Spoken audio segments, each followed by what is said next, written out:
Good morning, class. In the previous class, we started with the first chapter, that is the Earth in the solar system. Now, in today's class, we will move further in this chapter. So, we started the topic the moon in the previous class, and we were doing here this line. Okay. So now I was in the previous class telling you that your weight on moon will be 1/6 that of Earth. It means that if your weight on Earth is 30 kg, then your weight on Earth would be 1/5 of 30 kg, that is 5 kg. And the moon, it is about 3,84,400 kilometer away from us, and there is no life on the moon. Means if you want to live your life, if you want to build a home in moon, then this is not possible, because there is no existence of air and water in the moon. But recently water and ice were discovered at the poles of the moon, so it seems that life may be possible, but because of inexistence of air and water, life is not possible at the moon. Now we will learn about phases of moon. Although this cycle is a continuous process, there are 8 distinct stages a moon has. A moon moves around the earth in about 27 days and 8 hours. And it changes from new to full moon and back again, and these are called the phases of moon. We will start with the first one, that is new moon. So what is new moon? The moon which is not visible because the illuminated side of the moon faces away from the earth.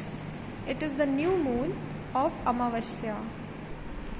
Now the second phase of moon is waxing crescent. That is, in this the moon appears to be partially but less than 1/2 illuminated by direct sunlight. Means if the moon appear less than half to us, then this phase of moon is known as waxing crescent. Now the third phase of moon is first quarter. 1/2 of the moon appears to be illuminated by direct sunlight.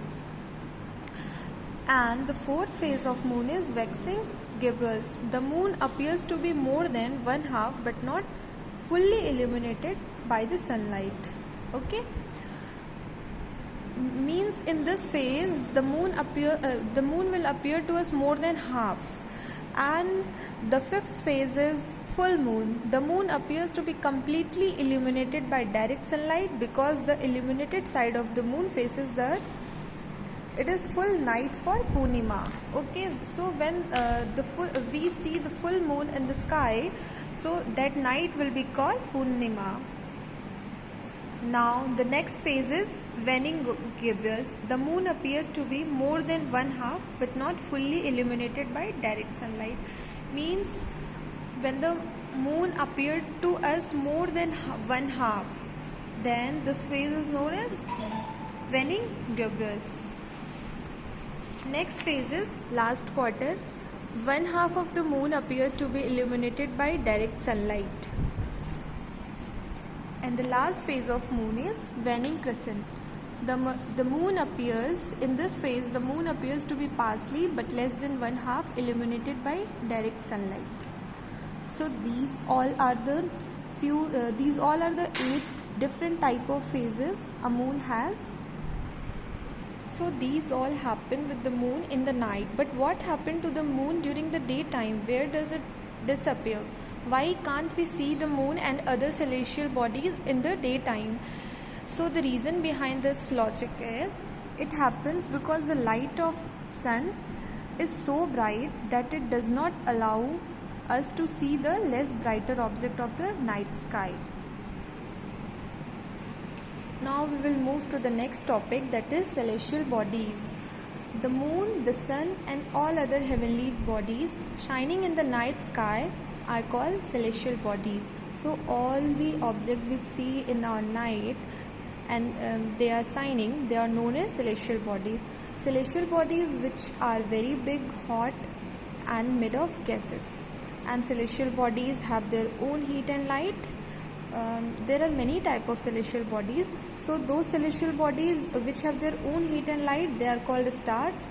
And sun is also a star, like all other countless twinkling stars in the sky. And why celestial bodies look so small? Because they are very far away from the earth and do not produce heat and light like the sun.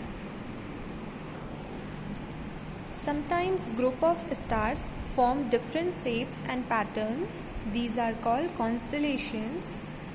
And we see the stars in the sky are divided into 88 constellations. Some examples are given in your textbook. First one is Big Dipper, second Keystone, and third is Pleiades. And one of the most easily recognizable constellation is the Small Bear or Saptarishi.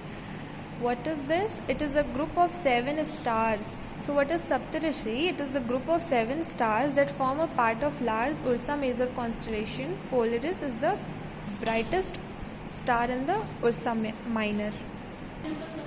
Now we will learn about planets.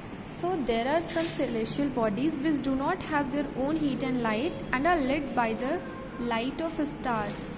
Such bodies are called planets. So those celestial bodies which do not have their own heat and light, they are termed as planet. We have 9 planets, and there is a statement given in your book which will help you to recognize the name of all the 9 planets. And the statement is, my very intelligent mother just shows us 9 planets. The starting letter of each word will help you to recognize the name of each planet. Thank you, class, and in the next class we will continue with the next topic, that is solar system. Till now you have to read from your own side also. If any doubt, ask me in the next class. Thank you all.